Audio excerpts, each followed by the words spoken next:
Mesdames et messieurs, bonjour à toutes, bonjour à tous. Je m'appelle François Villain, je suis interne en médecine générale. Je suis chargé de mission risques psychosociaux pour le Bureau national de l'ISNAR-IMG. Je suis absolument ravi de vous souhaiter la bienvenue ici et je suis encore plus ravi de vous introduire deux personnes que je rencontre comme vous à ce congrès pour la première fois. Alors, vous savez, c'est toujours un peu intimidant quand on se dit qu'on va aller chercher des gens comme intervenants ou intervenantes pour le congrès de l'ISNAR-IMG, souvent parce qu'on admire ce qu'ils ou elles font. Mais j'ai très vite été rassuré, parce que je ne les trouve pas seulement admirables de par leur travail, j'ai ressenti dans nos échanges plein de gentillesse, plein de modestie et d'enthousiasme. Ils s'appellent Éric Davrat et Christian Joannolou. Ils sont tous deux soignants, raconteurs d'histoire et conférenciers gesticulants. Je vais les laisser se présenter à vous. Ils vont vous parler de ce que vous connaissez, de votre quotidien, du système de santé. Je n'ai aucun lien d'intérêt avec le sujet abordé par cet atelier et je vais vous demander de les accueillir avec la même gentillesse, la même énergie et le même enthousiasme dont ils font preuve. Mesdames et messieurs, Éric Davrat et Christian Joannolou.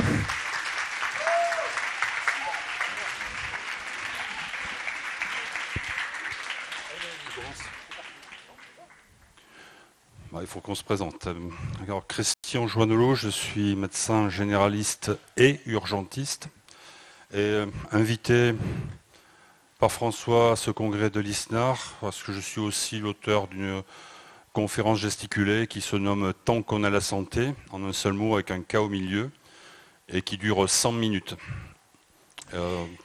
Et moi, je m'appelle Éric Davrat, donc je suis un ex-cadre de santé. J'ai bossé pendant 20 ans dans un service d'urgence d'un CHU. Et du coup, j'ai fait aussi une conférence gesticulée qui s'appelle « Bonne nouvelle, vous allez être hospitalisé ». Donc aujourd'hui, on n'avait pas le temps de faire les deux conférences gesticulées, donc on vous en a écrit une rien que pour vous. Ouais, c'est comme une sorte de bande-annonce commune de conférences gesticulées, parce que c'est quand même un tout bien cohérent et qu'on ne voulait pas édulcorer, donc on va vous présenter ça maintenant. Lien ou conflit d'intérêts? Non, sauf que nous sommes assurés sociaux. Ouais, c'est ça. Donc, voilà, j'ai déjà fait ma première partie. Alors, c'est quoi une conférence gesticulée? Voilà, merci. Alors, c'est un objet scénique un peu bizarre qui part d'une expérience personnelle dont on va tirer une analyse politique. Par exemple, moi j'ai travaillé pendant 30 années dans un SAMU de grande ville et j'en suis parti au bout de 30 ans parce que j'en avais un peu marre de voir les gens souffrir à l'hôpital. Je ne parle pas des patients. Donc la conférence gesticulée, elle doit mettre en exergue les contradictions d'un système et les ramener à leur système de domination. Donc dans la conférence gesticulée, on parle de soi. Donc vas-y Eric, raconte ta vie. Alors moi j'ai été cadre de santé pendant 20 ans dans un service d'urgence qui avait 16 places. Il y a 20 ans, quand on n'avait jamais plus de 16 malades à la fois, quand on en avait 4 dans le couloir, on criait au scandale, on appelait le directeur de garde, on lui disait c'est la catastrophe, il faut arrêter de fermer des lits, sinon on ne pourra plus s'occuper des gens correctement. 20 ans plus tard, quand on a 10 patients dans le couloir le matin, on dit c'est calme aujourd'hui. On monte à des pics de 50, 60, 70 patients présents en même temps pour 16 places. Et moi, j'en suis parti parce que j'en avais marre d'attacher les vieux dans les couloirs.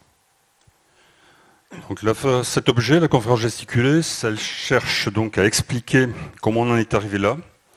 Et on mélange dans l'objet en Scooby-Doo 3 fils. Un fil de savoir froid, c'est le savoir théorique, académique, universitaire, associé à un fil de savoir chaud, c'est mon expérience, ma pratique, mes histoires. Tout ça relié dans un troisième fil de savoir bonus qui a priori n'a rien à voir avec le sujet. Et curieusement, chaud et froid, ça ne fait pas du savoir tiède.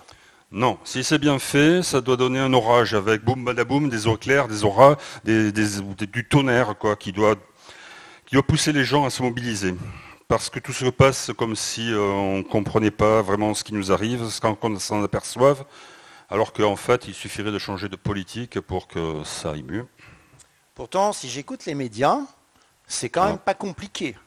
La santé coûte trop cher, la Sécu est en déficit, les hôpitaux sont endettés, c'est la catastrophe. Tu n'es pas d'accord avec ça? Pas tout à fait non, parce que le problème de l'hôpital, et de la médecine de ville, ce sont plutôt les choix politiques qui ont été faits depuis 40 ans. Alors, avant 1945, avant la mise en place de la Sécu, les médecins étaient rares. Ils étaient en concurrence les uns avec les autres pour se trouver des patients solvables, c'est-à-dire la partie de la population qui pouvait payer, c'est-à-dire les plus riches.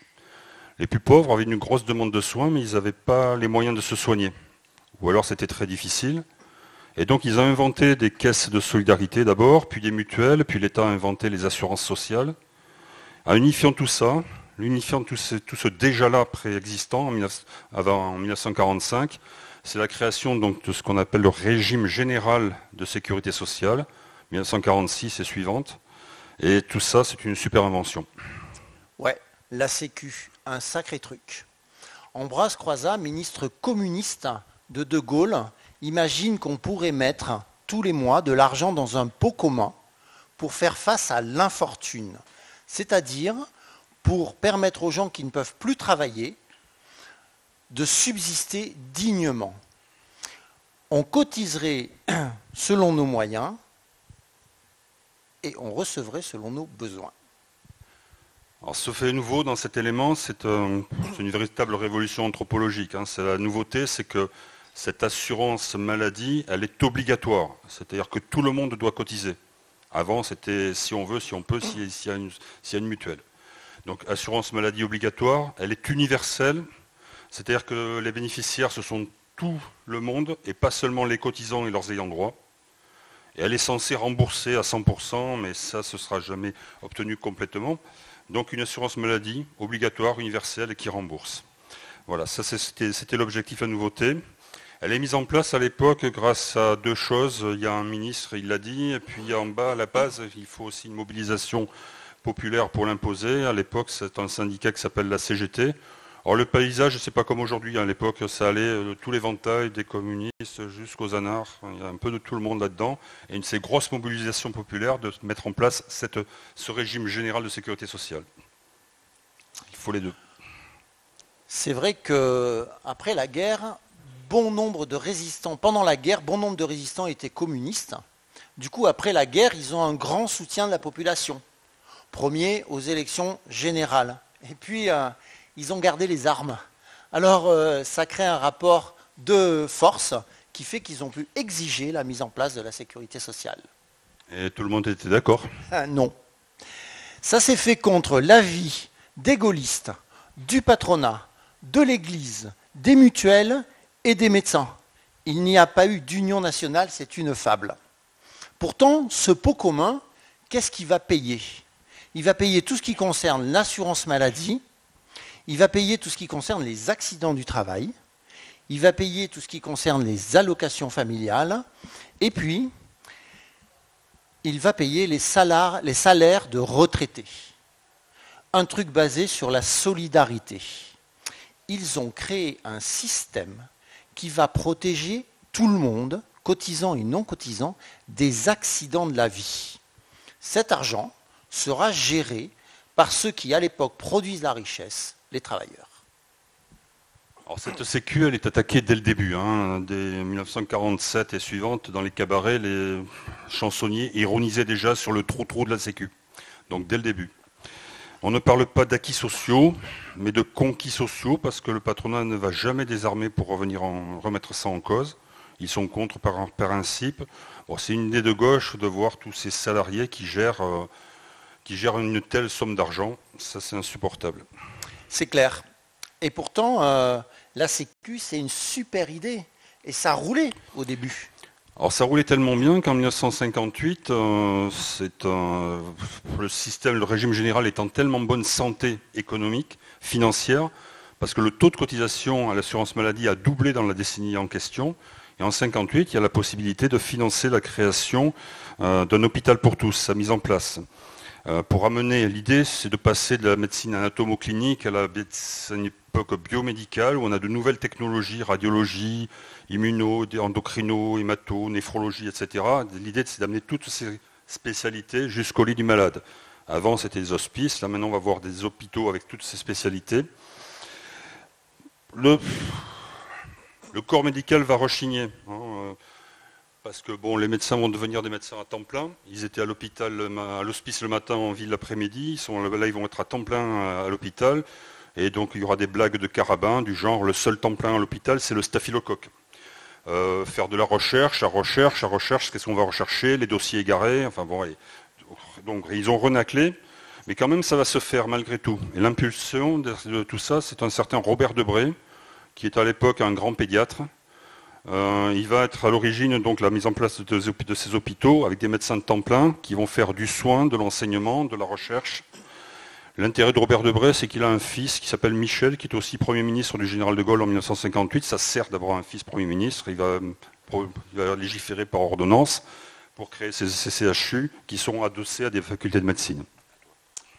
En 1958, la création des CHU va se faire uniquement sur les subventions de la sécurité sociale.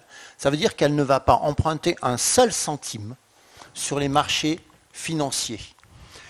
Une subvention, tu n'as pas besoin de la rembourser, c'est cadeau. Mais alors, quand est-ce que ça a commencé à se dégrader ?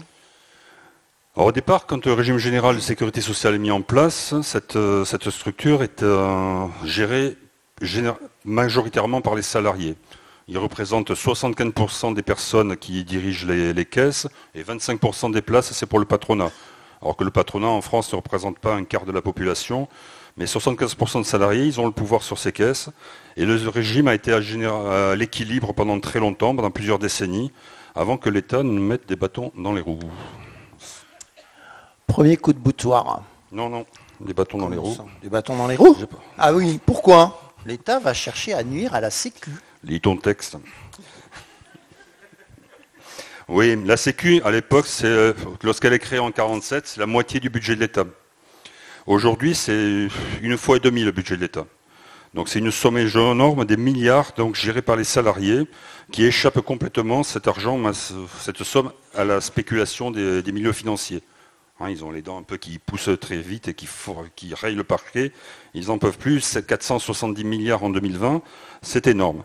Et donc pour remettre ça en cause, pour prendre le pouvoir là-dessus, l'État, dans un premier temps, va progressivement retirer la gestion des fonds de la Sécu aux salariés, qui vont y perdre cette grande fierté qu'ils avaient à partir de 1947. Premier coup de boutoir, 1967. 1967, l'État va dire 75% de salariés pour gérer l'argent de la sécurité sociale et 25%, c'est pas équitable. On va faire 50-50.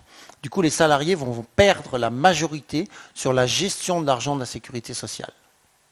1983, deuxième coup de boutoir, Pierre Bérégovoy, Premier ministre de François Mitterrand qui se disait de gauche, va décider, pour faire plaisir au patronat, qu'on va bloquer les cotisations. C'est-à-dire que plus jamais on ne pourra les augmenter. Et si la sécurité sociale a besoin d'argent, on trouvera une autre solution. Troisième coup de boutoir, 1996, Alain Juppé invente la loi de financement de la sécurité sociale. À partir de là, c'est le gouvernement, par l'intermédiaire du Parlement, qui chaque année décide de ce qu'on fait de l'argent de la sécurité sociale. Comment on le répartit ?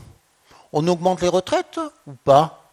On le donne à l'hôpital public ou plutôt au privé ? Donc voilà, on vient de voir 3 étapes. Les salariés perdent la majorité, les recettes sont bloquées et c'est le pouvoir, le Parlement qui vote le budget de la Sécu. L'étape suivante, après ces réglementations, ça va être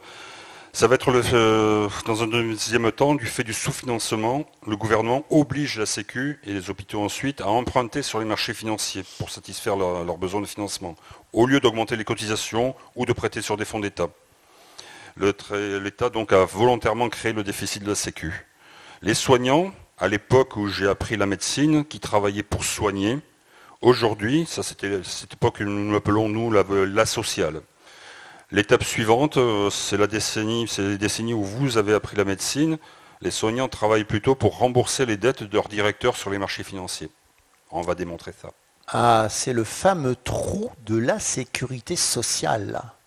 Donc, la sociale qui nous donnait le meilleur système de santé au monde cède le pouvoir à l'État social qui effondre ce système. Alors, au nom de ce trou, l'ONDAM, O-N-D-A-M, un objectif qui deviendra une contrainte, inventé aussi par Alain Juppé en 1996, va brider les dépenses de l'assurance maladie et obliger les hôpitaux et la médecine de ville à faire des économies drastiques. L'ONDAM, Objectif national des dépenses d'assurance maladie. Si tu le respectes, tu n'es pas sanctionné. Comment on va vous expliquer ça? En fait, si on laisse les dépenses d'assurance maladie augmenter naturellement, elles augmenteraient environ de 5% l'an. Pourquoi? Parce que la médecine fait des progrès, les médicaments et le matériel coûtent de plus en plus cher, et surtout, la population vieillit. Il y a donc de plus en plus de gens qui ont besoin de soins. Eh bien, les députés, ils vont tout le temps voter un ONDAM en dessous des besoins, c'est-à-dire à 3%. Du coup, les hôpitaux sont obligés de faire des économies drastiques. Ils rognent sur tout ce qu'ils peuvent, le matériel, le personnel, ils ferment des lits. Qu'est-ce que ça donne en vrai? Allô Christian? Il me faut un lit dans ton service pour une fracture du fémur. C'est pas possible, il m'en reste qu'un, il est prévu pour une PTH demain. T'as qu'à déprogrammer ta PTH? C'est pas possible, j'ai été repoussé 2 fois. Il a quel âge ton patient? 76 ans. Impeccable. Tu le mets en gériatrie, j'irai le voir demain si j'ai le temps. Ah non, plus de place en gériatrie. Tant pis, je le mets en viscéral, il reste une place. Mais j'ai 2 autres patients plus âgés pour toi. Ouais, tu peux les garder dans ton couloir des urgences, hein, parce que tu le sais, je me suis fait engueuler récemment par la direction, mon service n'est plus assez rentable. Alors tes patients, je ne pourrais pas les faire sortir rapidement, ils sont T2A non rentables. L'ONDAM, dont ils viennent parler, est toujours voté en dessous des besoins de la population. Donc cet objectif, il sera toujours dépassé, puisqu'il y a les besoins qui sont là, et vous, vous soignez. Alors vous êtes de mauvais élèves, donc vous dépassez l'objectif. Alors pour nous punir, la loi de finances qui est votée chaque année, elle constate qu'on a dépassé l'ONDAM, et bien pour l'année suivante, le tarif des actes qu'on va pratiquer sera moins payé, moins rémunéré que ce qu'il était l'année précédente où on a dépassé l'ONDAM. Donc ça veut dire moins de recettes pour les hôpitaux. Et comme la Sécu a ses subventions son taux qui est bloqué, elle ne peut plus subventionner, les besoins sont toujours là, l'hôpital cherche à augmenter son activité. C'est inflationniste, toujours plus de séjours, plus d'actes, plus de lits à rentabiliser. Voilà, donc travailler plus avec moins de moyens, ça désespère un peu les soignants, ça s'appelle l'hôpital entreprise et son outil s'appelle la T2A, tarification à l'activité. Pourtant, quand on nous a vendu la T2A, on nous a dit ça va vous rapporter un pognon de dingue. Ça, c'était juste pour nous la vendre, parce qu'en fait, la T2A a industrialisé le soin, c'est-à-dire faire entrer une notion de rentabilité. Elle va trier les activités et les patients en T2A rentable ou T2A non rentable. Comme on n'a pas assez de lits pour coucher tout le monde, les non rentables, les patients âgés, polypathologiques, vont stagner dans les couloirs des urgences où les médecins des étages vont venir faire leur marché. Un exemple, une prothèse de hanche. L'établissement qui va poser cette prothèse de hanche va gagner 5 800 € pour opérer le patient et le gérer dans un laps de temps entre 1 et 10 jours. S'il reste au-delà de 10 jours, il va coûter de l'argent à l'établissement. Par contre, si j'arrive à le faire sortir au bout de 4 jours et qu'il est remplacé par un autre patient qui va à son tour rapporter 5 800 €, bah là c'est jackpot. Avant la T2A, on prodiguait des soins. Après la T2A, on produit des soins. Les soignants sont devenus des producteurs de soins. C'est beau. Bon, et qu'est-ce que ça donnait? Maintenant, on va faire une petite scène. La sociale, ça c'était moi étudiant, avec avant l'état social. Donc là, dans la scène, je suis chef de service et tu es l'interne ? Bon, d'accord.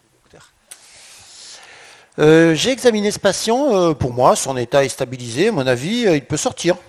Bon, madame ou monsieur, votre état vous semblez guéri, votre état s'est amélioré, vous avez appris à apprivoiser votre maladie, vous pouvez sortir dans de bonnes conditions, le temps est calme, si vous savez quoi faire pour le suivi et où aller en cas de problème, donc vous pouvez sortir.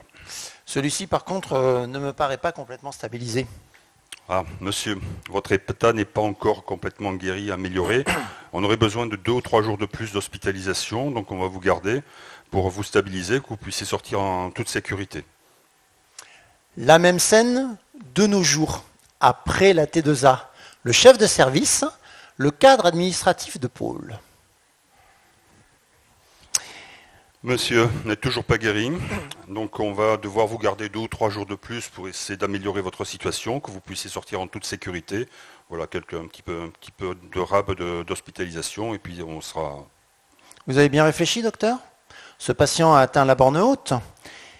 Et à partir de maintenant, il vous coûte de l'argent. Il a dépassé le budget de la durée moyenne de séjour. Oui, mais je ne peux pas laisser sortir dans son état. Regarde sa tête. J'entends ce que vous me dites, docteur. Mais sur le plan financier, il faut qu'il sorte. Vous savez que l'activité de votre service est en baisse. On en a déjà parlé au bureau de pôle. Vous risquez que la direction vous ferme un nouveau délit. Bon, mais c'est n'importe quoi. Je peux pas répondre aux demandes. Qu'est-ce que je dois faire ? Faites-le sortir. Au pire, il reviendra par les urgences. Et là, on partira sur un nouveau séjour. Financièrement, c'est très intéressant. Ouais. L'activité est en baisse, mais... Je pourrais embaucher un chirurgien de plus avec son équipe et puis on pourrait augmenter l'activité. Non. Vos lits sont déjà embolisés. Il vaut mieux embaucher un expert en codage qui va optimiser vos finances et qui va vous permettre d'obtenir plus de remboursement de la sécurité sociale. C'est quoi cet euphémisme, un expert en codage? C'est pas arnaquer la sécu, ça? Allons, docteur, il ne faut pas voir les choses comme ça. C'est dans votre intérêt et dans l'intérêt de votre service. Oui, mais l'intérêt du patient. L'intérêt de qui? Bon, dernière scénette. Là, c'est un dialogue entre 2 cadres. Allô, Eric, salut, j'aurais besoin que tu me trouves un lit pour une patiente en aplasie, s'il te plaît. Ok, j'appelle ma collègue d'oncologie. Allô, Émilie? Salut, c'est Eric. Dis donc, j'ai vu sur la disponibilité des lits que tu avais un lit vide ce soir. Il est réservé pour demain matin, mais malheureusement, je vais devoir le prendre. On a reçu une malade en aplasie aux urgences et je ne peux pas la garder dans le couloir. Comment? Je ne peux pas te faire ça parce que il est réservé pour une jeune femme de 25 ans à qui on a déjà repoussé 2 fois la chimiothérapie. J'appelle le directeur de garde. J'appelle le directeur de garde et il me répond « Prenez le lit réservé, ça ne me pose aucun problème moral. » Eh bien, moi, ça m'en pose un de problème moral. Comment je me retrouve, moi, à avoir à choisir à qui je fais perdre des chances de survie?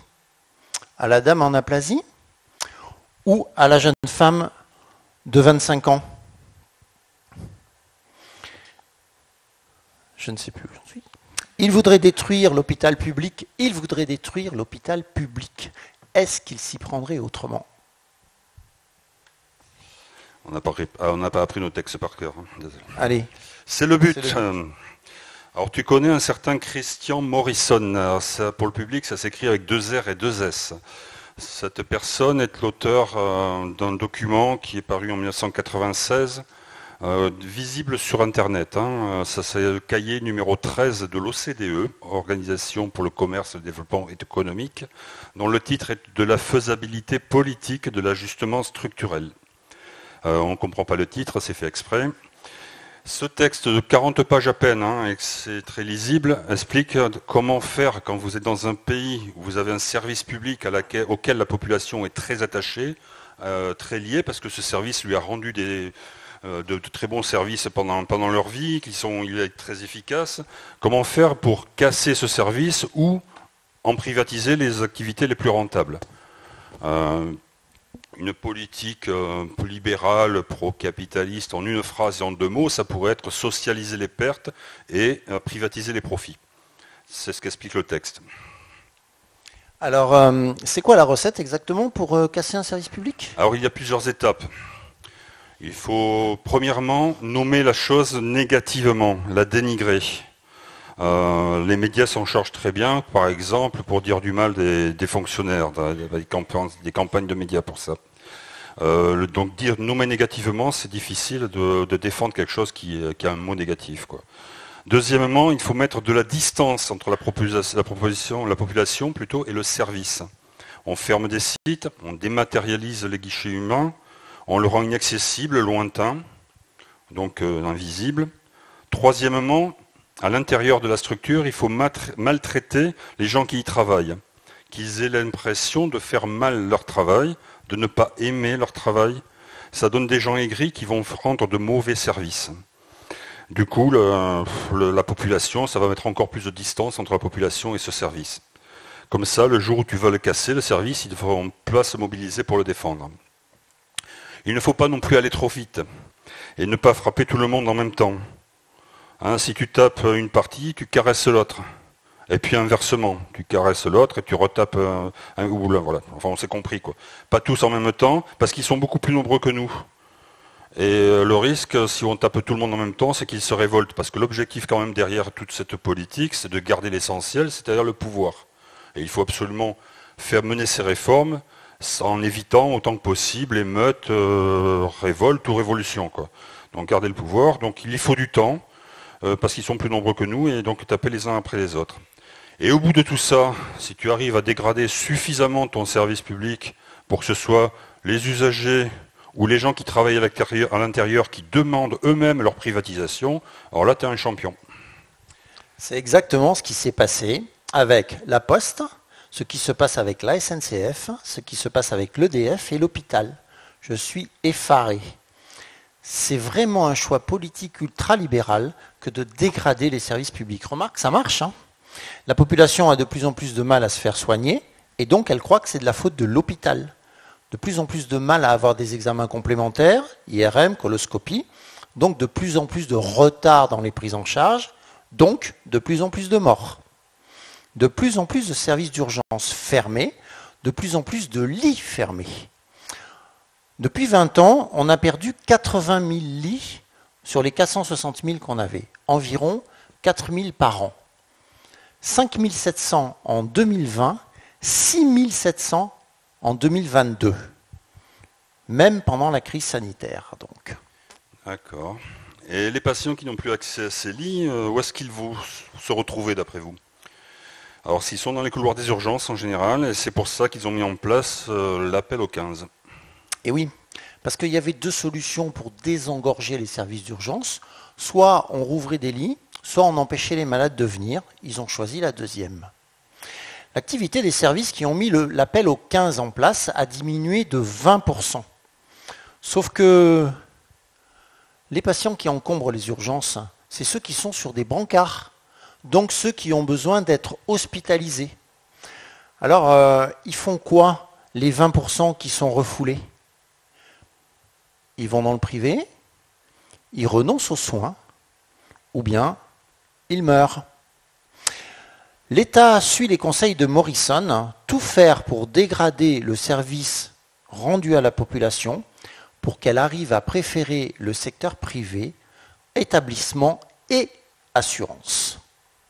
Alors tout le monde n'a pas les moyens de se payer le privé, même s'ils font des prix. J'ai une patiente, Adèle, qui a des jambes très lourdes qui lui font mal parce qu'elle a des varices et il faut qu'elle se fasse opérer. Ça tombe bien, elle a trouvé un chirurgien qui va l'opérer, mais il fait des dépassements d'honoraires, 600 € pour une jambe. Et comme elle a une petite retraite, peu de revenus, elle a du mal à faire des économies. Il est sympa, pour la deuxième jambe, il lui fait le dépassement à demi-tarif. Tout va bien. Du coup, l'appel au 15, c'est super pour favoriser le privé, parce que le médecin régulateur, pour ne pas engorger encore plus le service des urgences de son hôpital public, va envoyer les patients rentables vers le privé. Et qui va les accepter, le public va garder les patients non rentables. L'ARS va pouvoir venir reprocher à son hôpital de ne pas être rentable. Ce cercle est vicieux. L'ARS dit aussi, ce n'est pas de ma faute. Ils ferment des lits, on ferme des lits parce qu'il n'y a plus de patients, de personnel soignant. Bon, on en manque, mais c'est un peu facile. Il n'y a pas qu'à l'hôpital qu'il y a de la pénurie. En médecine de ville aussi, 10% de la population, 6 700 000, sont orphelins de médecins généralistes en ville, dont 500 000 ALD. Je ne sais pas où est-ce qu'ils se soignent, ça. Plus de soignants, c'est pas faux. Et ça, c'est super pratique pour le gouvernement. Ma pauvre dame, on voudrait bien ne plus fermer de lits, mais on n'arrive plus à trouver de soignants. Même des médecins, il n'y en a plus, c'est fou. 30% des étudiants infirmiers qui rentrent dans les études arrêtent avant la fin des 3 ans d'études. 30% des nouveaux infirmiers arrêtent dans les 5 premières années d'exercice de leur profession. Pour les aides-soignants, c'est à peu près la même chose. 20% des médecins qui rentrent en 2e année n'exercent jamais. C'est pas du gâchis, ça. Mais la vraie question qui se pose, c'est pourquoi ils arrêtent ? Bon, les conditions de travail, les horaires, matin, soir, la nuit, week-end, les retours sur des repos difficiles à accorder avec une vie de famille, des salaires assez bas. Alors, pleurer en rentrant chez soi dans son véhicule parce qu'on a l'impression d'avoir travaillé en étant un soignant maltraitant. Pour les médecins aussi, les gardes des salaires et surtout le rythme de travail imposé. Travailler sous pression tout le temps, en dehors de ses valeurs soignantes, les conditions de sécurité du soin qui se dégradent, le management industriel, ça finit par dégoûter tout le monde, ou presque. Travailler en dehors de ses valeurs. C'est vrai ça. Moi, par exemple, quand il y a un décès dans les urgences, pour sortir le corps, je suis obligé de passer dans le couloir au milieu des autres patients. Et du coup, qu'est-ce qu'on fait ? On le déguise en vivant. On remonte un peu le dossier du brancard, on descend le drap jusque-là, et puis on lui met un masque à oxygène. Et on sort, en priant pour que personne ne se rende compte qu'il ne respire plus. Exactement le contraire de ce que l'on m'a appris quand j'ai fait mes études d'infirmier. Et exactement le contraire de ce qu'il y a écrit dans le protocole institutionnel intitulé « Gestion du décès à l'hôpital », dans lequel on nous explique que la personne décédée reste une personne humaine qui a droit au respect de sa dignité. Alors, la direction m'a expliqué qu'on ne peut pas raconter ce genre de choses parce que ça nuit à l'attractivité et à l'image de l'hôpital. Il faudrait savoir, il y a trop de patients qui viennent aux urgences, mais il faut quand même ménager son attractivité et son image.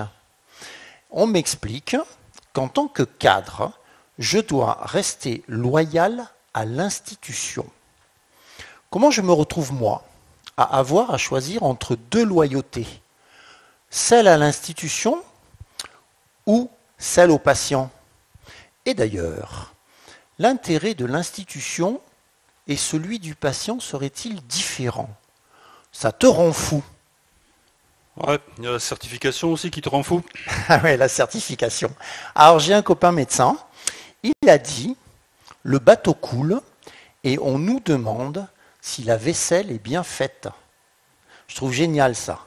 La certification, elle a quand même amélioré des conditions de sécurité, mais là, il y a des dérives.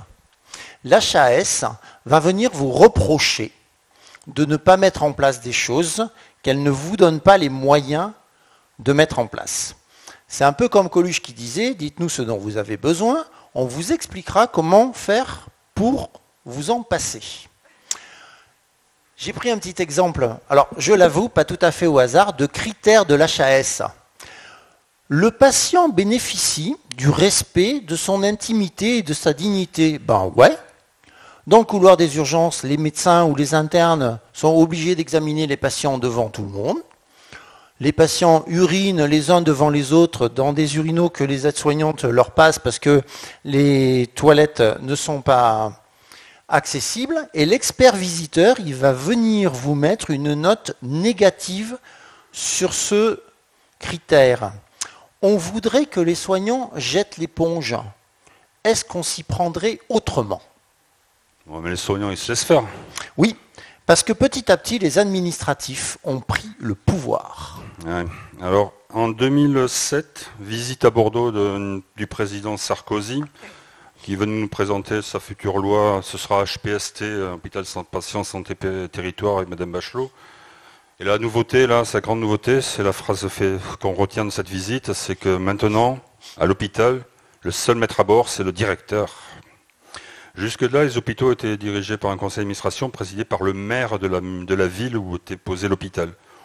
On pouvait penser qu'un élu aurait peut-être le souci de sa population ou de ses électeurs. Là, on a un directeur qui est nommé directement par l'État. Il n'y a plus cette différence. Du coup, dans mon CHU, quand ce qu'il a été créé, il n'y avait que 4 directions, grandes directions. Aujourd'hui, il y en a 40. Autrefois, lorsque un médecin, un chef de service voulait parler au directeur, il le convoquait dans son bureau. Le directeur attendait dans le couloir pendant 5 minutes sur une chaise et puis il rentrait. Aujourd'hui, le directeur ne parle plus au chef de service que pour lui donner des ordres. Les administrateurs ont grignoté ce pouvoir au fil des années en cultivant des divisions. Alors, comme l'a conseillé le texte dont je vous ai parlé de Morrison, il tape et caresse les services alternativement. Du coup, tout le monde est en compétition. Et en fait, le résultat, c'est que les professions sont divisées, les services sont divisés, les hôpitaux sont divisés. J'ai des exemples. La médecine hospitalière et la médecine de ville. Oui, les médecins de ville ne jouent pas le jeu. Ils ne s'occupent plus des patients correctement. Ils ne veulent plus travailler autant qu'avant. La médecine de ville et la médecine hospitalière. Oui, les médecins hospitaliers ne jouent pas le jeu. Comment on fait nous? Ils trient les patients. Comment on fait nous pour hospitaliser un patient quand le privé n'en veut pas? Les urgences et les services. Les urgences, oui, les services ne jouent pas le jeu. Il n'y a que le programmé qui compte et du coup, on n'a pas de lit pour mettre nos malades qui stagnent dans les urgences. Les services et les urgences. Les services, oui, les urgences ne jouent pas le jeu. Il n'y a que le non programmé qui compte et du coup ils nous piquent nos lits réservés et nous on ne peut pas opérer les gens ou pour soigner les gens qui sont à l'extérieur. Ajoutez à ça la discorde des syndicats.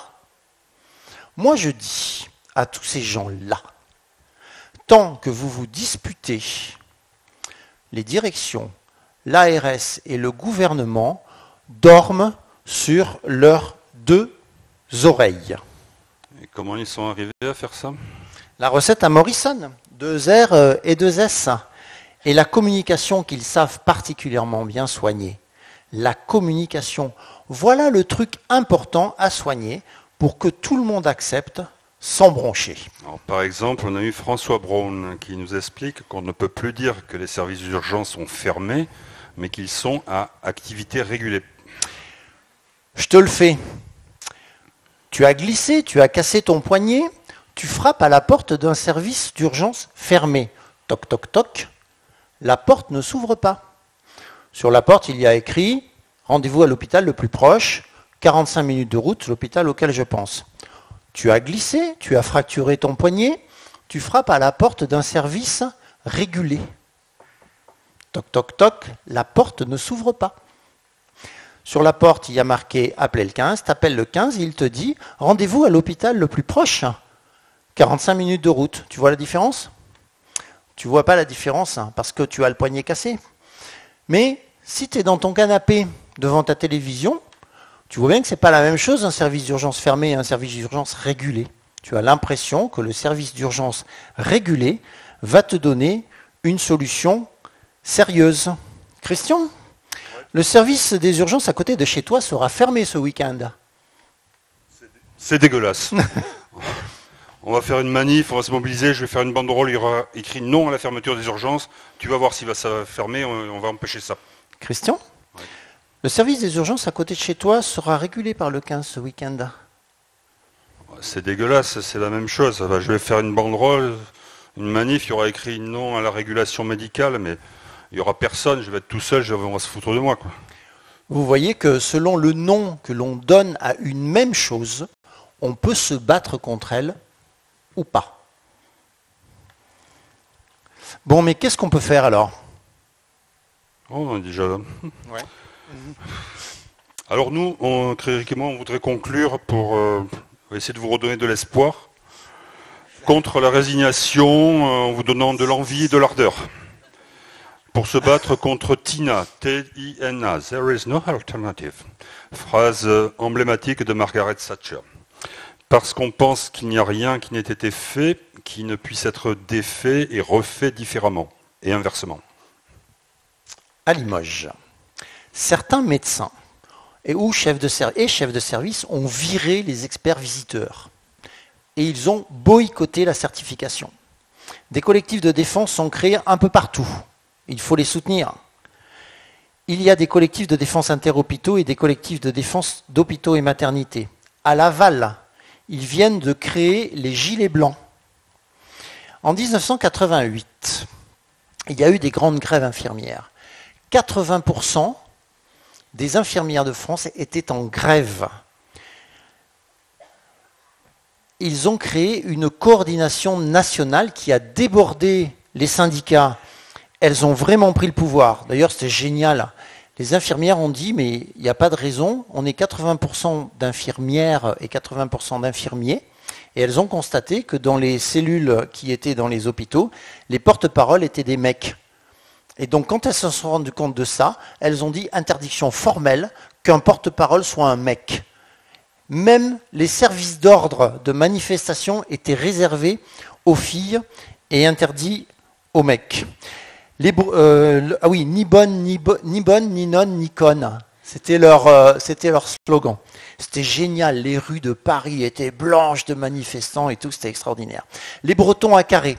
Ils ne se sont pas laissés faire, les Bretons à Carré. Ils ont séquestré la directrice de l'ARS et ils ont attaqué la préfecture avec une catapulte du Moyen-Âge. C'est le maire lui-même qui descend la catapulte de la remorque.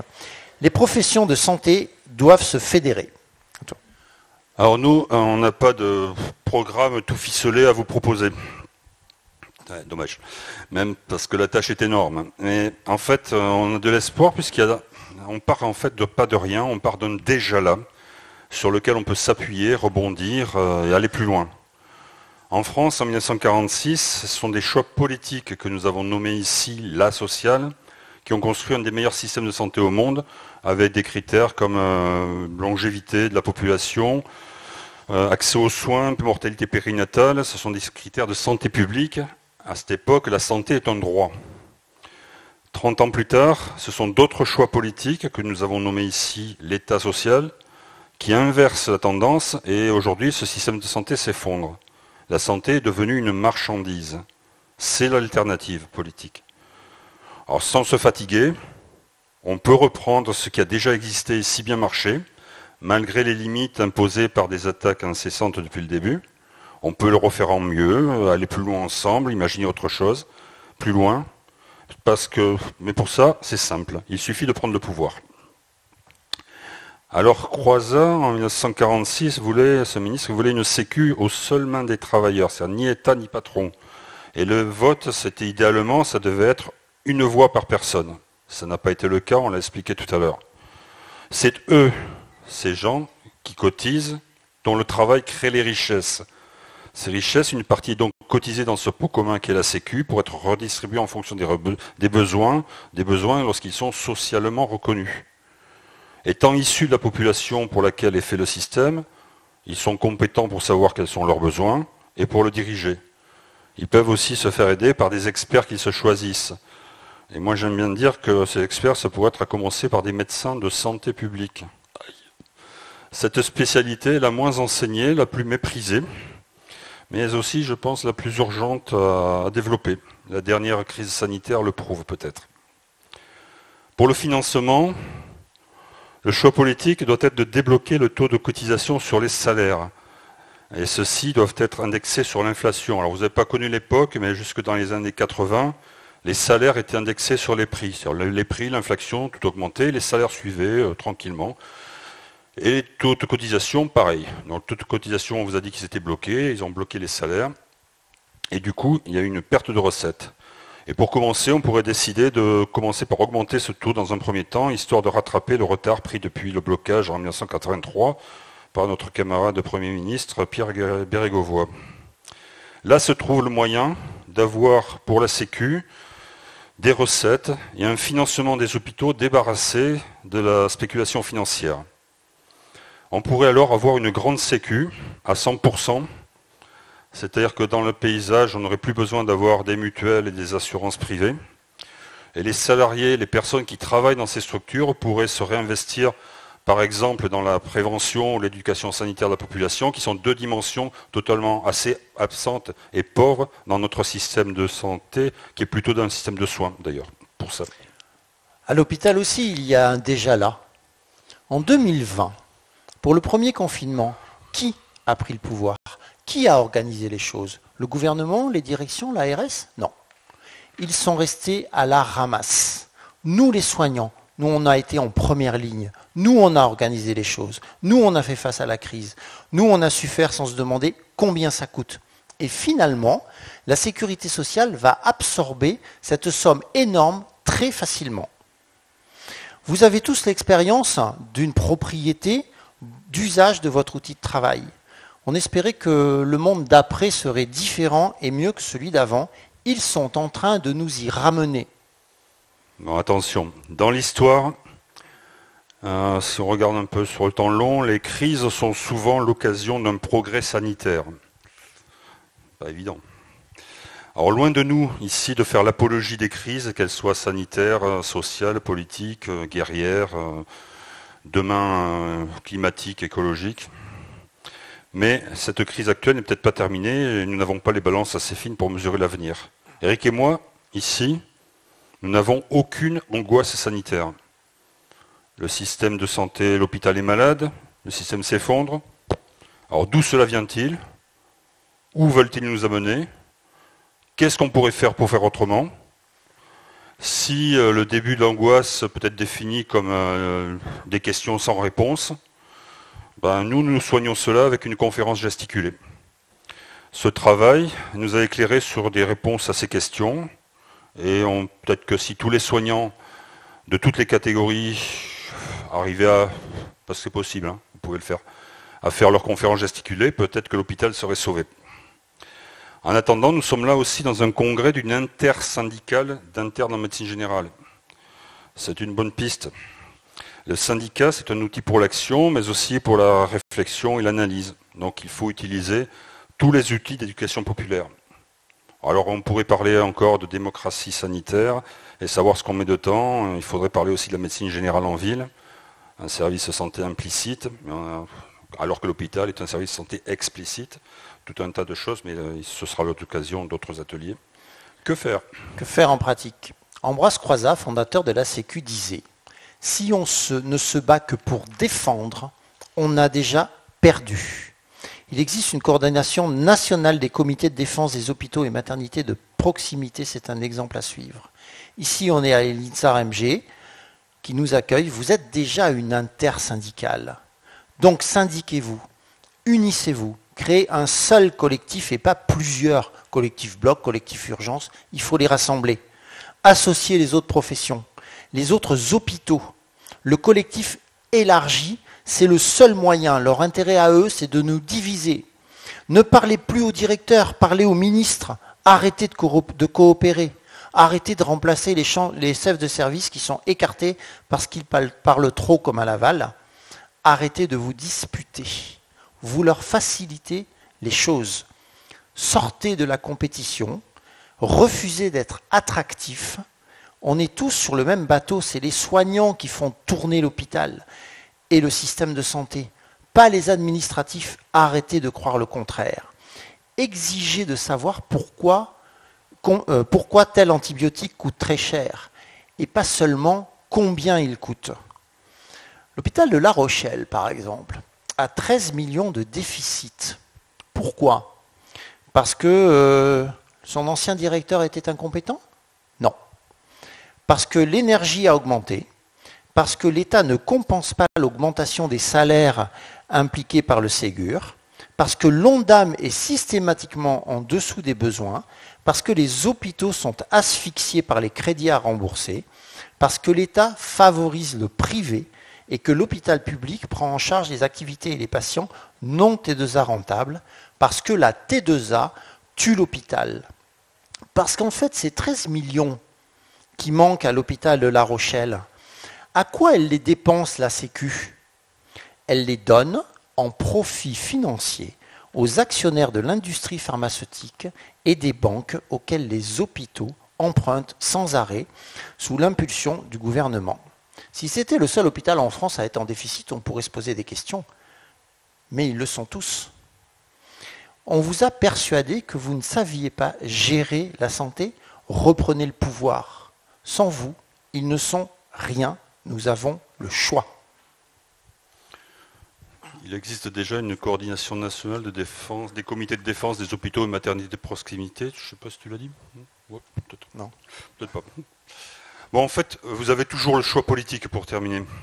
La santé est-elle un droit, une marchandise? C'est le choix. La société que vous allez construire sera-t-elle celle de chacun pour soi et tous contre tous, ou chacun pour tous et tous ensemble? Ça, ce sera votre alternative. Merci.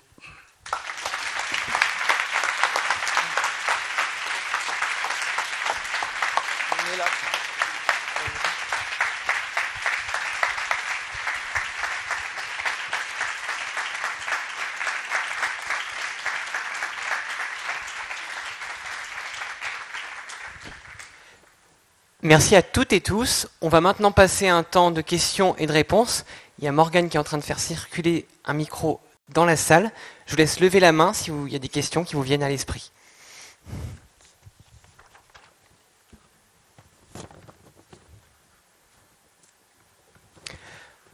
Moi, j'ai une première question. Quand est-ce que ça vous est venu, l'idée d'avoir à la fois le métier que vous avez, de soignant, ou de cadre infirmier, ou de médecin, et la démarche de comprendre le système politique dans lequel vous étiez? Il n'y a pas d'autres questions? Parce que moi, il me faut un quart d'heure pour répondre à ça. Allez, tu fais quoi? Alors moi, c'est assez simple. J'ai commencé par me demander sur la fin de ma carrière, pour quelle raison est-ce que j'étais tout le temps en train de prendre la défense des patients contre l'institution. Là, je me suis dit, il y a un problème. Alors pendant très longtemps, j'ai cru que c'était la faute du directeur, moi. Genre, du coup, je lui en voulais. Mais en fait, je me suis rendu compte que le directeur de l'hôpital, il est quoi? Il est une courroie de transmission entre le gouvernement et l'hôpital par l'intermédiaire de l'ARS. Et puis, il est un extincteur de conflits sociaux. Et c'est juste ça. Et du coup, en fait, quand on a créé le collectif Interurgence à Limoges, on a dit au directeur, nous, on ne veut pas vous parler, on veut parler au ministre. Et c'est là, je me suis dit, il y a un problème, il faut que j'analyse comment le directeur, en fait, lui aussi, il est dans un système, et qui c'est qui dirige ce système? Voilà, c'est ça que j'ai voulu comprendre, et c'est pour ça que j'ai fait une conférence gesticulée.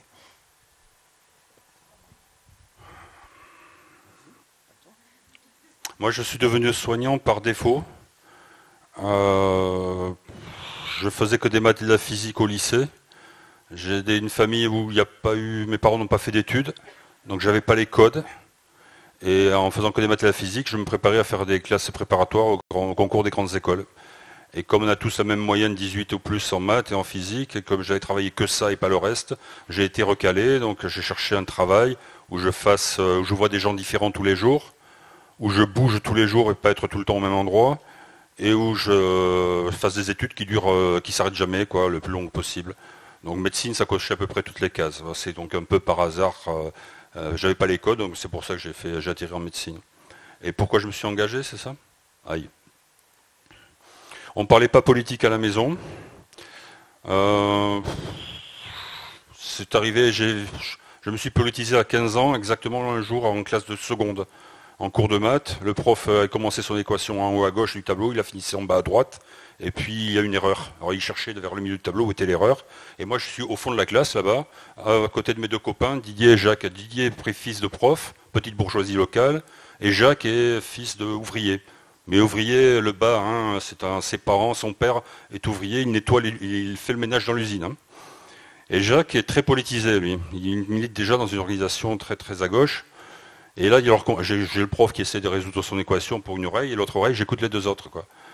Et là, Didier dit à Jacques, ouais, mais ta révolution, même si on l'a fait, il faudra quand même qu'on vienne ici en course faire chier à voir le prof qui n'arrive pas à finir ses équations.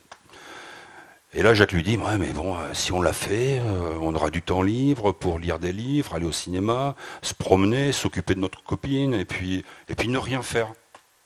Oh. ne rien faire.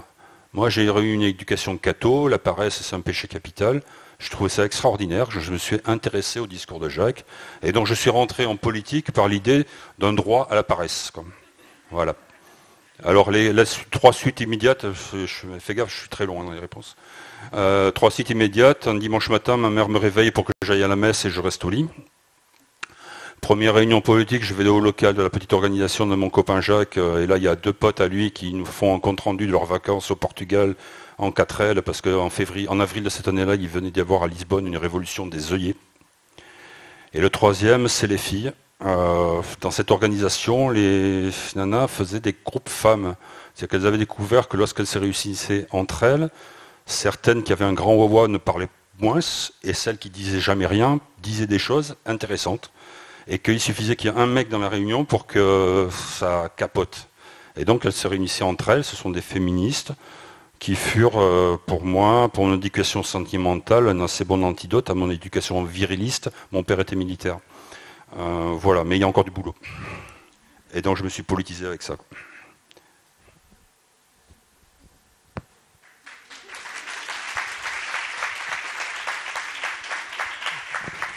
Alors, les questions, vous pouvez les poser sans crainte et sans haine. Maintenant, on essaiera d'y répondre. On n'est pas sûr d'avoir des réponses à toutes les questions. Et puis, il peut y avoir aussi des questions dans la salle qui vont trouver des réponses dans la salle. Vous pouvez vous parler entre vous, on vous regarde, hein, c'est pas un problème.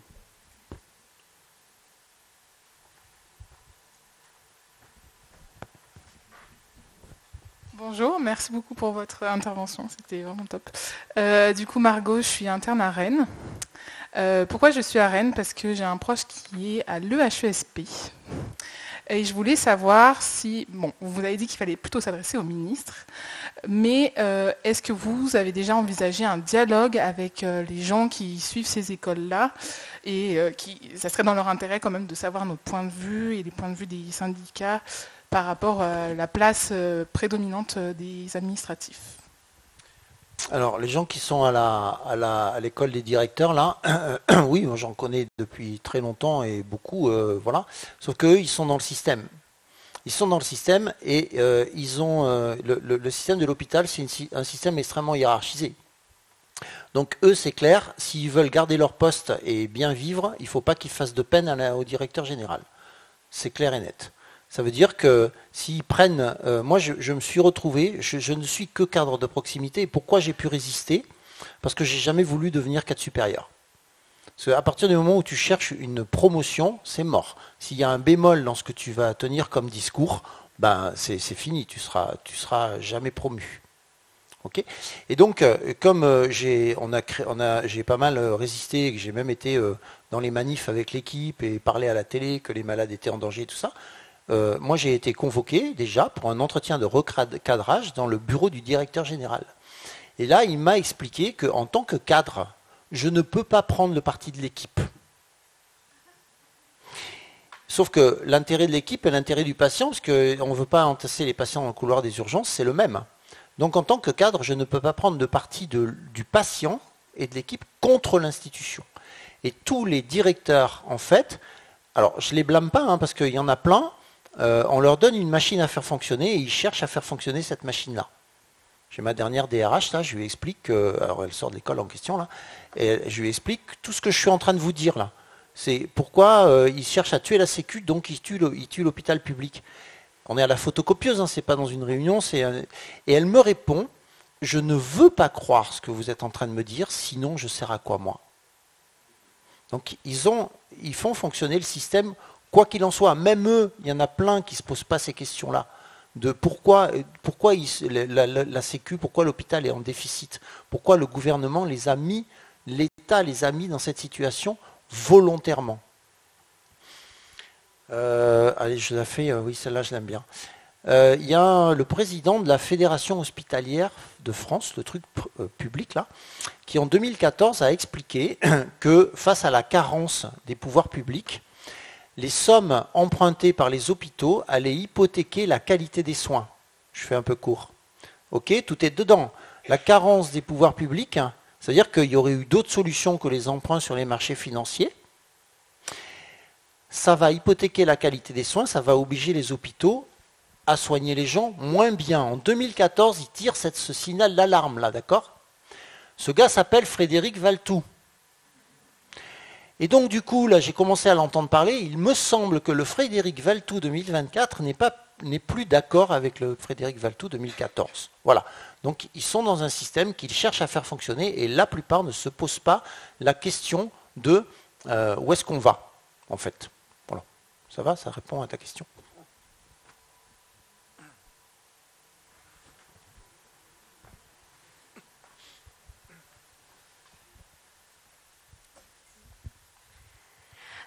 Je m'appelle Atika, je suis interne à Nantes. Merci beaucoup pour votre intervention. J'ai beaucoup apprécié. J'aime beaucoup la santé publique, enfin, en tout cas, je m'y intéresse. J'ai deux petites questions.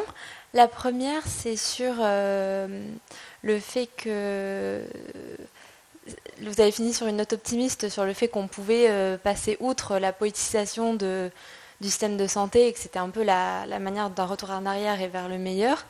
Mais ma question, c'est est-ce que la santé, les déterminants politiques et sociaux de santé ne seront pas un frein après? C'est-à-dire que dans la pratique de tous les jours, si on arrive à avoir on arrive à retrouver un bon système de soins, est-ce que le problème ne va pas se trouver ailleurs? C'est-à-dire qu'on va avoir des patients qui auront une condition sociale, politique, qui vont venir nous voir avec certains problèmes, et on va juste les renvoyer dans le même milieu qui les a rendus malades pour commencer. C'est ma première. Et puis la deuxième, si vous voulez bien, c'est que est-ce que ce serait par exemple une piste aussi de travailler avec d'autres corps de métier dans ce combat-là? Donc par exemple que ce soit des économistes, des journalistes, des vétérinaires, donc encore une fois dans une approche plus globale de la santé pour voilà, si vous avez, je pense notamment aux géographes de santé, je ne sais pas si vous avez un avis là-dessus. Voilà, merci.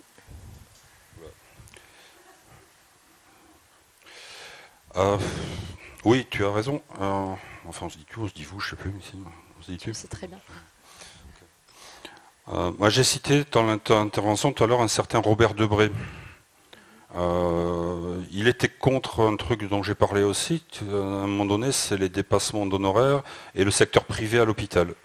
Le secteur privé à l'hôpital, il l'a supporté, il l'a accepté parce qu'il fallait faire venir les chirurgiens des cliniques privées, il n'y avait que ça à l'époque, parce qu'on n'opérait pas dans les hospices, hein, c'était un musée de la médecine avec que des pauvres malades. Et donc pour les faire venir opérer à l'hôpital public, il a accepté un temps qu'il y ait dans le secteur privé à l'hôpital public.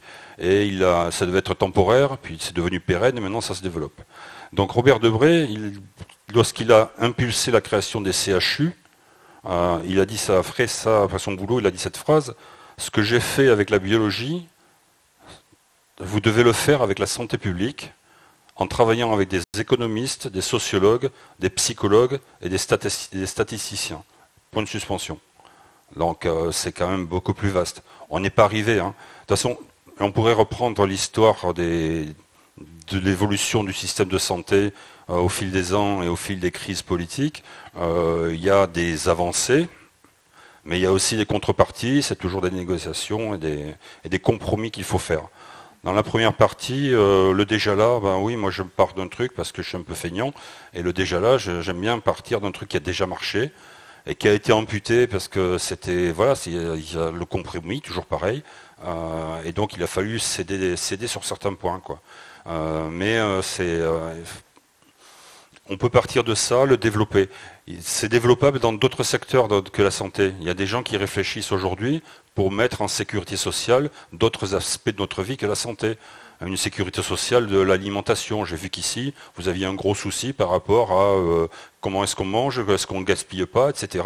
Bon, c'est très bien. Mais sécurité sociale de l'alimentation, ça veut dire que tu peux avoir des producteurs, des paysans, c'est l'actualité, les paysans en ce moment, qui vont produire correctement des choses. Et si tu as une sécurité sociale, une carte vitale alimentaire, tu peux, avec ce truc-là, leur garantir un accès à des patients, à des consommateurs solvables, et ils pourront continuer à faire de la production dans de bonnes conditions, de bonne qualité, et pas de la merde.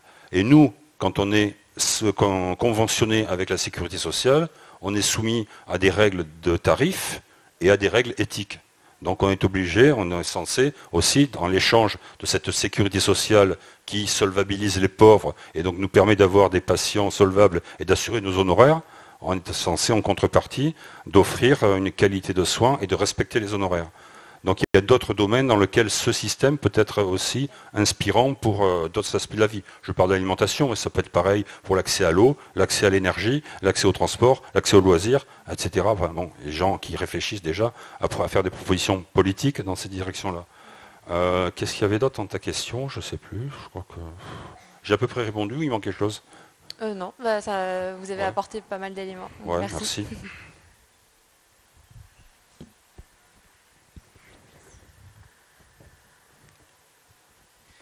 Moi, j'ai encore une question.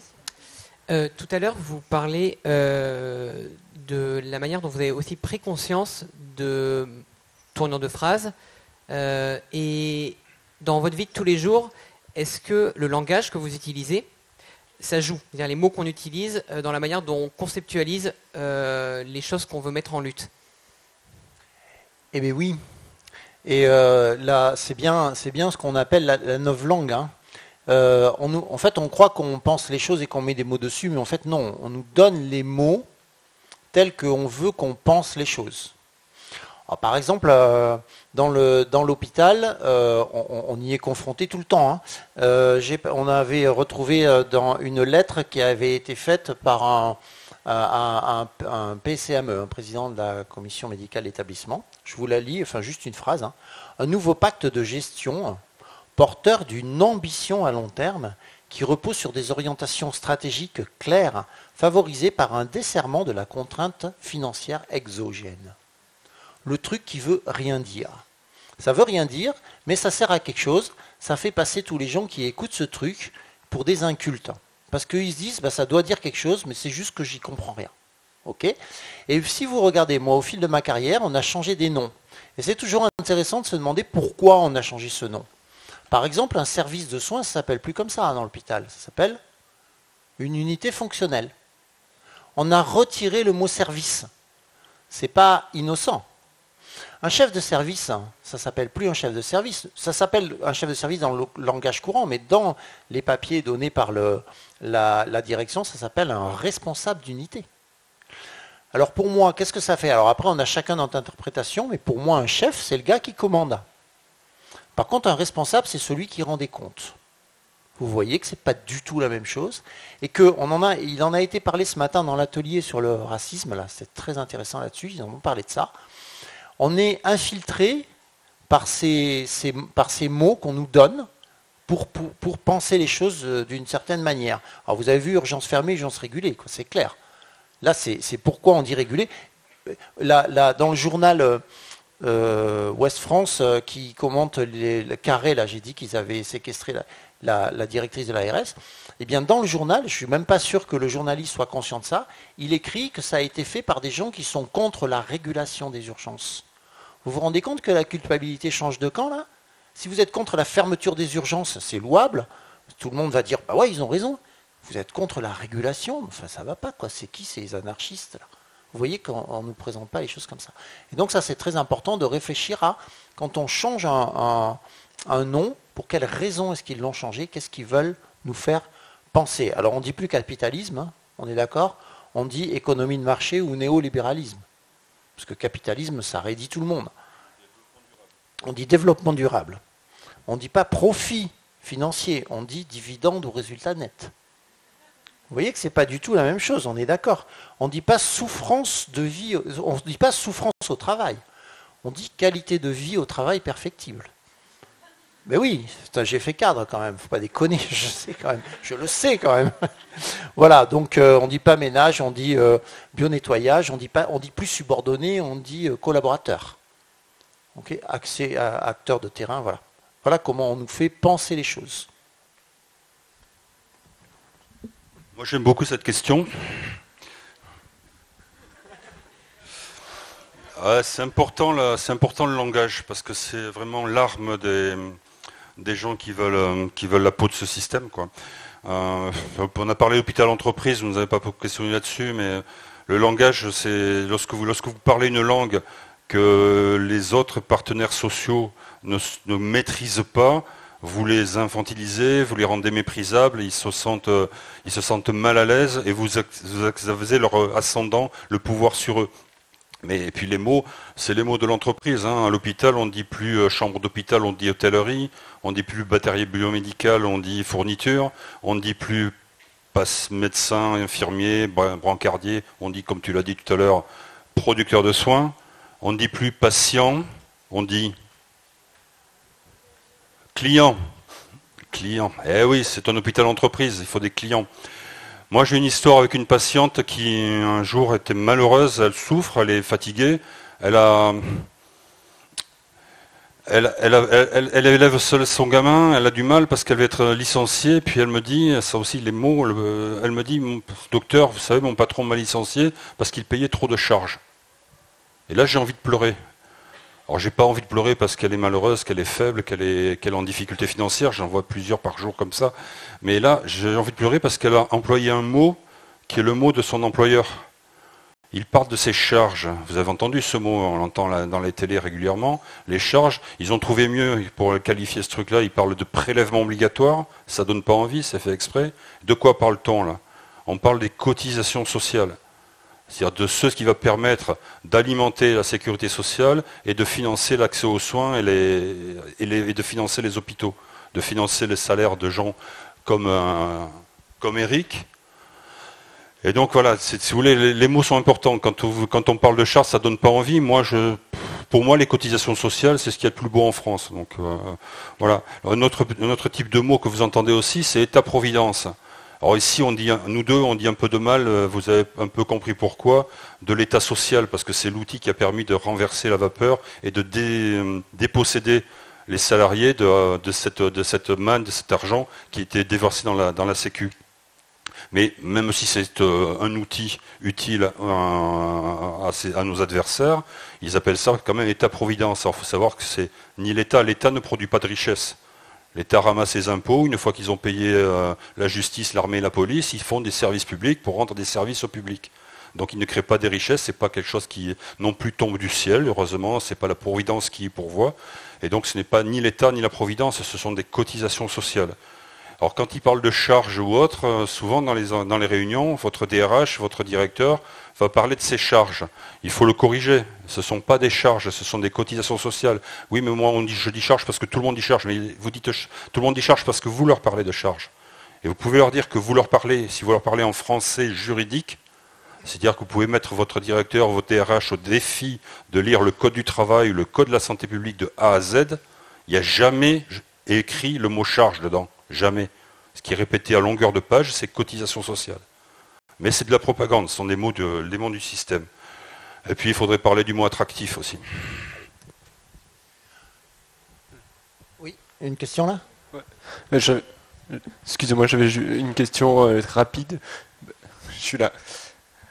C'est juste savoir si vous aviez des références de lecture sur justement l'évolution de notre système de santé et de l'économie de la santé en France. Ben oui, plein. Regarde sur Internet, il faut lire par exemple Alternative économique, c'est un journal qui explique, il a un gros dossier là-dessus, sur le financement de la santé en France. Après, en bouquin, il y a Mediapart, ils ont plein de... Du coup, Alternative économique, c'est un journaliste qui s'appelle De Souza, qui a fait un gros dossier là-dessus, il a plein de références livresques là-dessus. Mediapart a fait un très très gros dossier sur l'hôpital. Voilà. Bon, après, j'ai pas de bouquin, parce qu'après, ça évolue aussi, mais c'est très bien expliqué dans cet article sur lequel je me suis bien appuyé. Mais on va en reparler tout de suite là, de cet article. Vas-y. Moi, j'en ai. J'avais une autre question. Vous parlez beaucoup. Je parle des livres et puis je te laisse poser ta question. Tu veux bien? Merci. Ouais, dans le dernier Monde diplomatique du mois de février, il y a des articles sur le système de santé.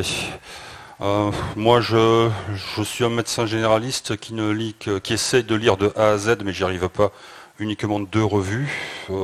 J'essaie de lire Prescrire. Et puis j'essaie de lire aussi une petite revue qui s'appelle la revue Pratique avec un S, sous-titre Les cahiers de la médecine utopique. Bon, ils sont devenus un peu trop intello pour moi vers la fin, mais enfin, c'est toujours très lisible.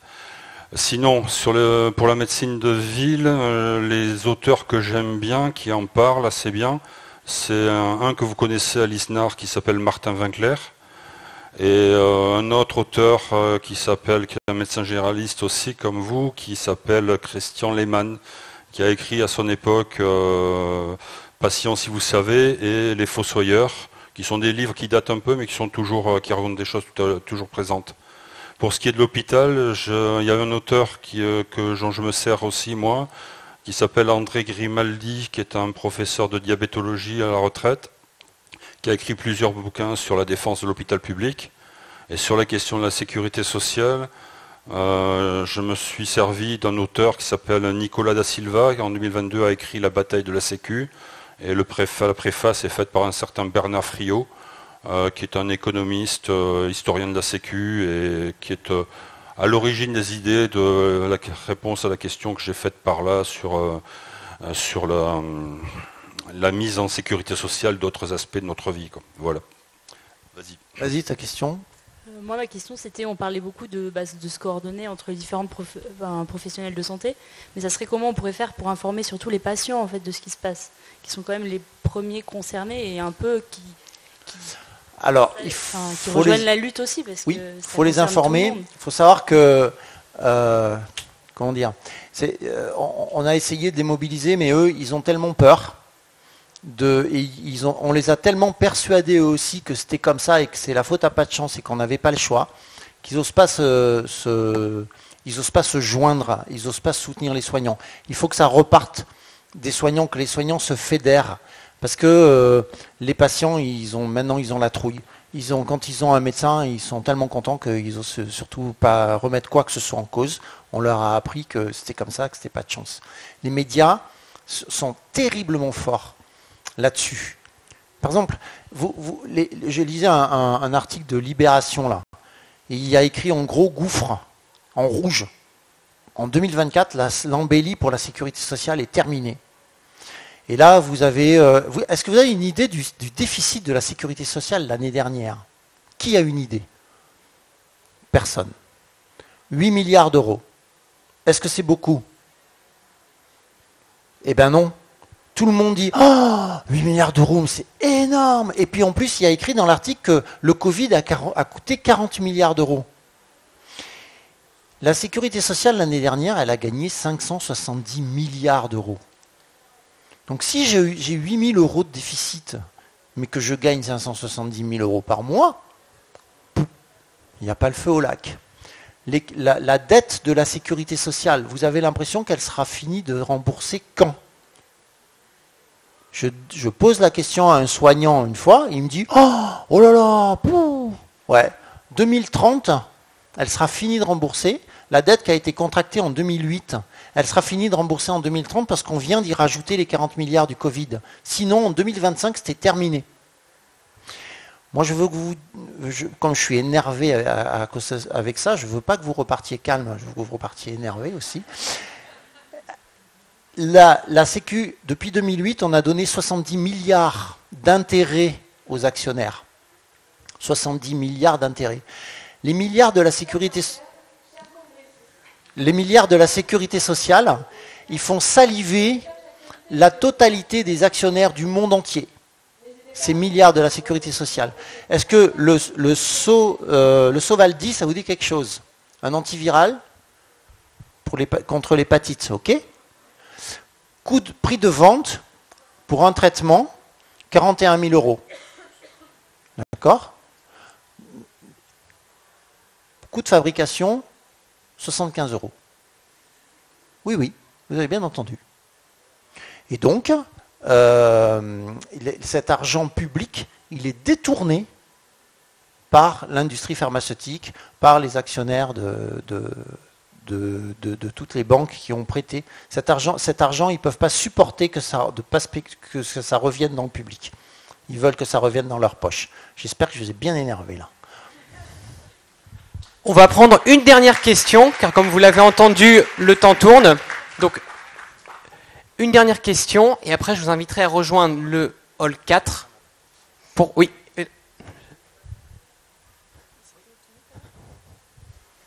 J'ai une dernière question. Merci à tous les deux pour cette conférence gesticulée. Le format est toute somme déroutant. Alors, merci. Et dans le petit temps qui nous reste, j'aimerais beaucoup qu'on revienne sur le mot attractif et avoir votre avis là-dessus, s'il vous plaît. Merci encore. Bon, alors d'abord, ce n'était pas une conférence gesticulée, c'est un ersatz de ce que ça pourrait être une bande-annonce. Les conférences gesticulées, on vous a dit le titre tout à l'heure, elles sont consultables sur Internet, et sur YouTube, pardon. Ouais, excuse-moi. Bon, il faut militer, hein, pour la réponse juste avant, c'est important. Moi, j'ai milité souvent dans ma vie, j'ai toujours perdu. J'ai eu l'impression de gagner une seule fois des élections, c'était le 29 mai 2005, pour dire non à un traité constitutionnel européen, et c'était avec la manière. Le reste du temps, j'ai fait que perdre, mais il faut être motivé, que ce soit associatif, syndical ou politique. C'est important de s'investir d'humilité. Comme je trouvais difficile et ingrat ce boulot, où est-ce qu'ils sont les gens pour lesquels on se bat. J'ai essayé une nouvelle piste que j'explore maintenant, ça s'appelle une conférence gesticulée, et donc je vais voir où ça mène, je sais pas, et c'est une autre façon de militer en s'amusant et d'un peu différent des chemins que je connais. Le mot attractif, il est important. Moi, j'ai eu ce mot attractif. Un jour, j'étais de garde sur mon hélicoptère de secours aux soins noyés sur les plages d'Aquitaine, et là, on avait arrivé mon directeur, et c'est un bonhomme. Je le connaissais pas, il se shoot à l'adrénaline, donc on lui a donné l'occasion d'aller se faire treuiller derrière la barre. Et là, quand il était bien content, je le fais parler, et il m'explique que ça fait déjà 2-3 ans qu'il est directeur de mon hôpital, il compte le rester encore 2 ans de plus, et il espère, au terme de son séjour à cette direction, avoir rendu notre hôpital plus attractif qu'il ne l'était avant d'arriver. Alors là, j'ai un blanc. Parce que moi, je ne travaille pas pour rendre l'hôpital attractif, je travaille pour soigner des gens qui souffrent, qu'ils aient une maladie ou pas, et puis je les réinjecte dans la population pour qu'ils continuent de poursuivre leur parcours et leur chemin de vie, quoi. Je ne travaille pas pour rendre l'hôpital attractif, faire des séjours, y faire entrer et faire sortir des gens.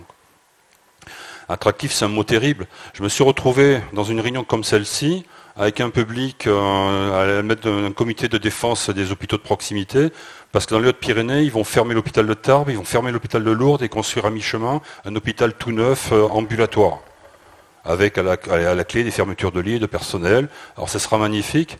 Et dans cette réunion publique, qui était opposée à ce nouvel hôpital, et qui voulait garder les anciens, il y a une dame très courageuse qui s'est présentée, et qui était un des médecins de l'hôpital de Tarbes, de médecine interne, hématologue, qui nous expliquait qu'elle avait du mal, dans le vieil hôpital mal entretenu, à recruter des médecins pour réaliser son projet médical.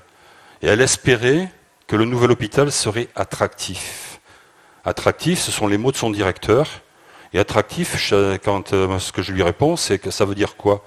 Ça veut dire qu'elle va se mettre en concurrence avec l'hôpital de Pau, d'Auch, de Foix ou de Toulouse pour attirer des médecins, les leur piquer et les faire venir dans le nouvel hôpital des Hautes-Pyrénées, quoi. Attractif, c'est ça veut dire qu'on va nous mettre tous les uns contre les autres. C'est des mots importants, hein, c'est des mots positifs, attractifs. Quand on ne réfléchit pas trop, l'hôpital est attractif, ouais, tant mieux, qu'il ne vaut mieux pas qu'il soit repoussant ou sale. Bon, qu'il est attractif, c'est qu'il est propre. Et oui, l'hôpital tout neuf, il sera propre, mais ça veut dire que ça fait 10 km de plus pour les femmes qui ont besoin d'accoucher, pour les urgences, c'est paumé au milieu de la campagne, c'est loin des centres de vie voilà, il faut se battre pour des hôpitaux de proximité. Bon voilà, les mots sont importants, quoi, mais c'est toujours pareil.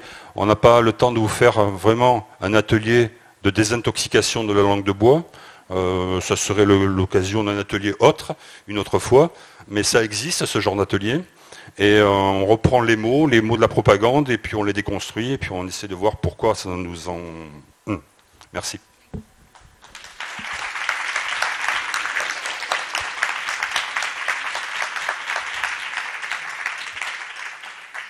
Merci beaucoup pour votre présence, pour votre intérêt pour cet atelier. Il nous reste combien de temps? Ok. Donc, comme il reste 5 minutes pour clôturer, je vais vous laisser à toi, Eric, et à toi, Christian, un mot de la fin.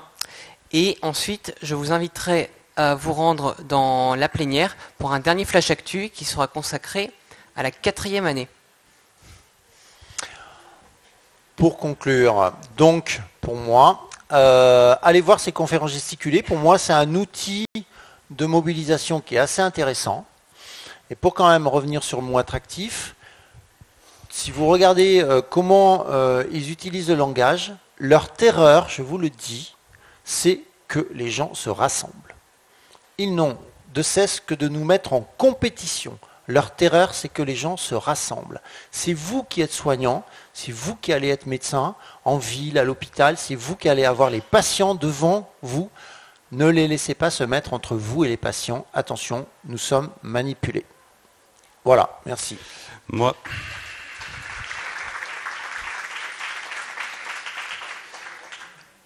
je voudrais remercier l'ISNAR pour votre accueil.